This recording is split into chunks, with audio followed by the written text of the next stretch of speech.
Aquest es diu I jo volia que volia. I jo volia ser dolenta, volia ser rebel i volia ser molt puta. Volia deixar d'estudiar i acabar de cambrera en un restaurant oblidat de carretera. Volia no creure més que en allò que veig. No esperar més comprensió que la que pugui proporcionar un gat. Aquest llibre és el tercer que escric. Els dos primers varen ser dos llibres amb un contingut com més convencional, encara que cada un tenia el seu puntillo. I aquest tercer ja vaig dir ara escriuré de sexe, d'erotisme i sobretot de morbo. I d'aquí va sortir la idea i llavors quan em vaig posar a escriure vaig descobrir tot un món fascinant i el que més em va sorprendre que molt divertit.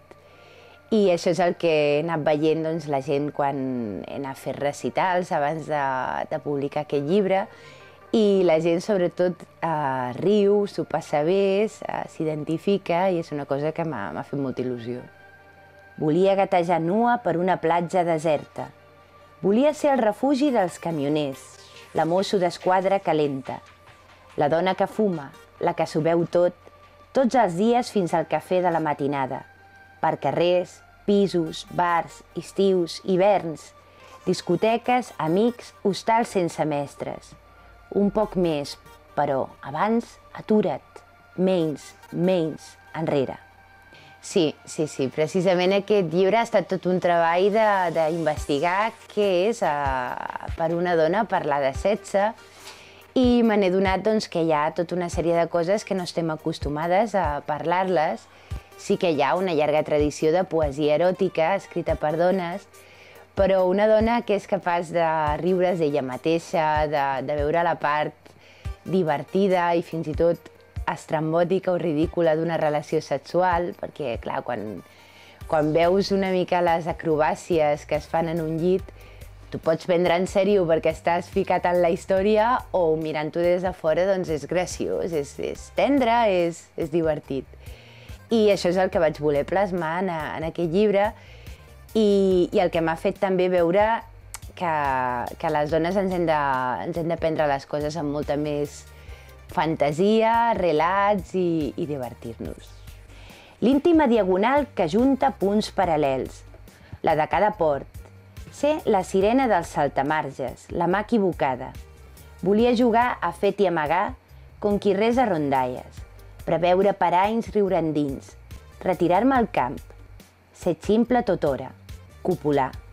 Sí que ho pensava abans del llibre, jo sempre he pensat que el sexe és divertidíssim, no he estat molt de tenir molts tabús ni molts problemes amb aquest tema. El que passa és que, clar, jo parteixo d'una educació convencional i soc d'un poble molt petit de Mallorca i no es podia dir res, allà al Gai de 2.000 habitants, no es podia parlar de certes coses, no era habitual, i ho he hagut d'anar descobrint tot per mi mateixa. I llavors, clar, quan ho analitzo veig que hi ha molts tabús encara, moltes pors, moltes vergonyetes, sobretot per part de les dones. En els homes potser hi ha més costum, encara que no pensis, tampoc no és que sigui tan fàcil parlar de sexe amb un home. Som nosaltres mateixes les que ens tallem i fins i tot a vegades fent trampa, perquè volem jugar als dos papers, volem ser les princeses, però també volem ser les putilles a la nit, en la intimitat.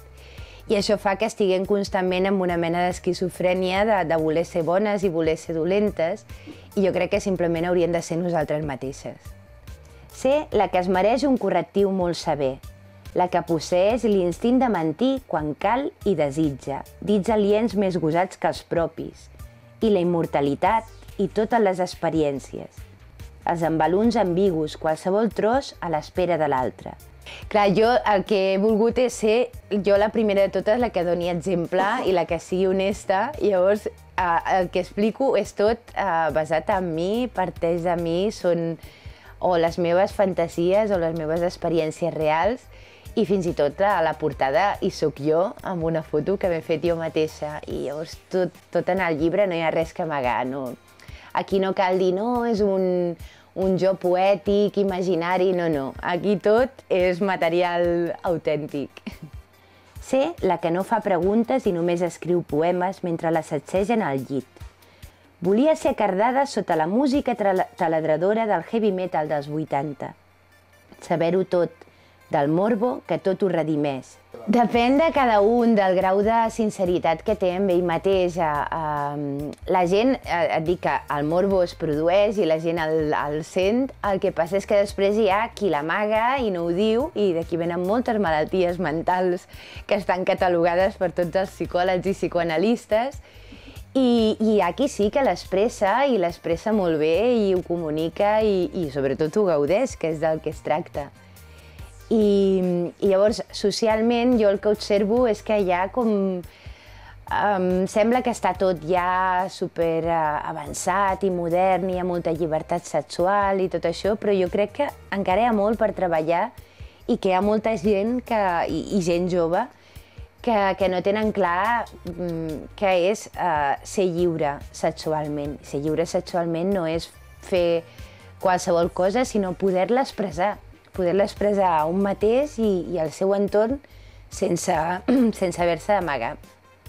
Volia ser del sexe a l'aire lliure solcat d'aspersors, de l'amor fum de tabac directe als ulls, però no vaig poder, no encara. Jo crec que el porno, el morbo, el sexe van molt bé en aquesta època de crisi perquè treuen molt d'estrès i amb la ment clara crec que es pensa millor i es troben més solucions. Penso que és una vàlvula per treure moltes tensions i que el món aniria molt millor si la gent estigués més relaxada. Sobretot, potser també els polítics i els que prenen les decisions. Jo els hi recomanaria tot. Mira, una anècdota molt bona, a l'Artur Mas, el dia del Botillo, que va ser la seva primera aparició pública, a ell i la seva dona els hi vaig regalar un exemplar de Morbo perquè confio que això ajudarà que vagi tot millor.